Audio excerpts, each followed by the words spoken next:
Ladies and gentlemen, if you thought hip-hop beef was wild before, what's brewing right now makes every past feud look like a friendly misunderstanding. Because before the leaked tape, before the lawsuits, before the hashtags and memes, this story started with ego, pride, and a friendship that was never as solid as it looked on camera. Let's rewind the clock. T.I., King of the South, street poet, hustler turned mogul. For years, he's worn that crown proudly, positioning himself as Atlanta's voice of reason, the man who rose from the trap to the throne. Beside him stood Boosie Badazz, raw, reckless, unpredictable, and fiercely authentic. The two men built their bond on respect for the grind and the unspoken code of the streets. When they laughed together at interviews and shared stages, fans believed it was brotherhood. But in reality, tension had been bubbling for months. Behind closed doors, whispers claimed Boosie was tired of living in T.I.'s shadow. He felt overshadowed every time T.I. delivered one of those self-righteous speeches about integrity. To Boosie, T.I.'s polished image was a performance, one built on politics, not principles. And when you mix pride, history, and the hunger for relevance, explosions are inevitable. Now, let's paint the scene. A few weeks before chaos hit the internet, both camps were working on separate projects. T.I. was preparing a new reality-style documentary highlighting his family's positive transformation. Boosie, meanwhile, was teasing a tell-all series about the lies rappers tell to look like kings. Coincidence? Maybe. But people close to both sides swear the timing wasn't accidental. Boosie's series included not-so-subtle digs about rappers who preach morals but can't control their households. Everyone knew who he meant. Then came the turning point. A leaked clip from Boosie's private live stream started circulating, him ranting about fake family men hiding dirty secrets. The internet went wild. Fans tagged T.I. nonstop, demanding a response. T.I. tried to ignore it at first, posting cryptic quotes about loyalty and snakes. But when his teenage son started receiving DMs filled with clown emojis and insults, T.I. snapped. According to insiders, the argument that followed wasn't just digital, it was personal. Sources claim T.I. confronted Boosie over the phone, accusing him of disrespecting his family. Boosie allegedly laughed and said, "If the shoe fits, wear it, king." From that moment, the line between rivalry and war disappeared. But let's not forget, every feud has its backstory. Years earlier, Boosie felt T.I. abandoned him during a rough legal patch. He reportedly reached out for support, and T.I., busy rebranding as a positive influence, kept his distance. Boosie never forgave that. Fast forward to now, and it's payback season. Meanwhile, the younger generation, fans, bloggers, and clout chasers fed the fire. YouTubers posted hour-long breakdowns, Reddit threads mapped out timelines like crime investigators, and TikTok creators reenacted the feud with fake Southern accents. The drama wasn't just spreading, it was mutating. By the time mainstream gossip outlets picked it up, half the details were already twisted beyond recognition. And in the middle of this storm stood King Harris, T.I.'s son. Born into fame, raised under constant scrutiny, King had spent years fighting comparisons to his father. He wanted to prove himself as his own man, a rapper, a hustler, a voice of the New South. But he didn't realize he was about to become the pawn in a war between two giants. It started innocently enough. King dropped a freestyle online, throwing light shade at old heads who talk but don't act.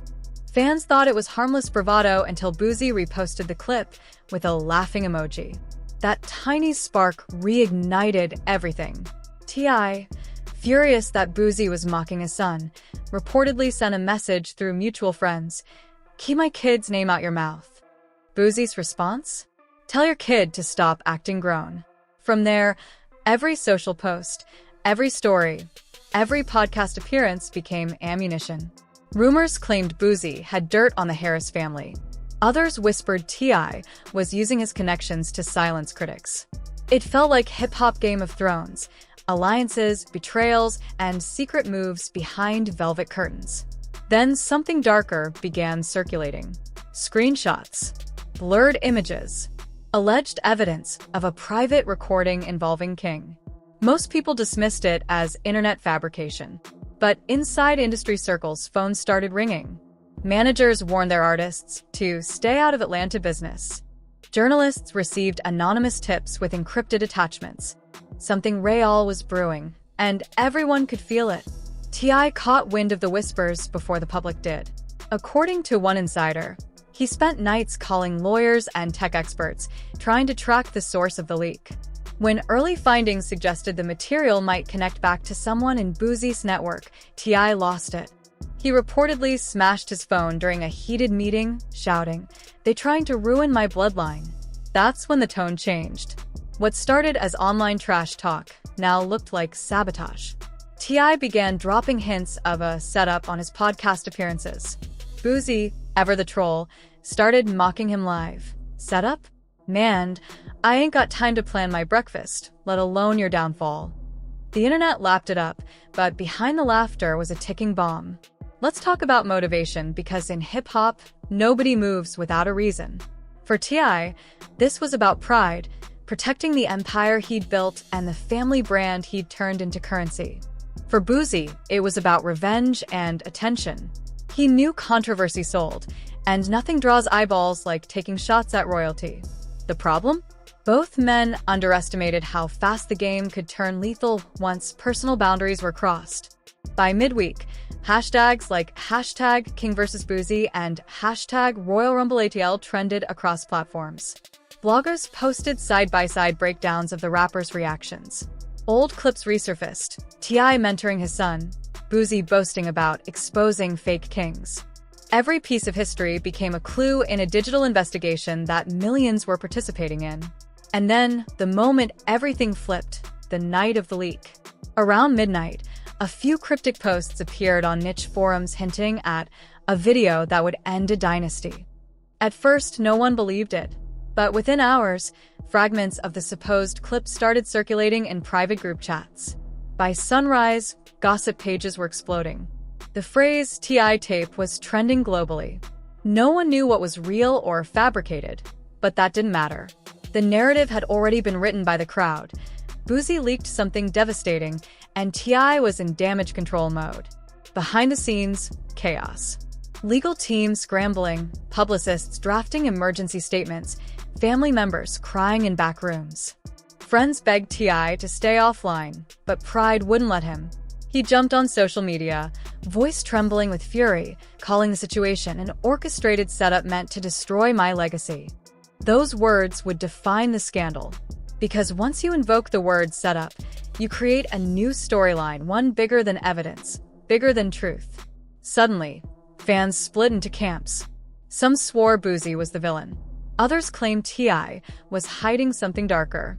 And in that confusion, the truth got buried under layers of speculation, memes, and think pieces.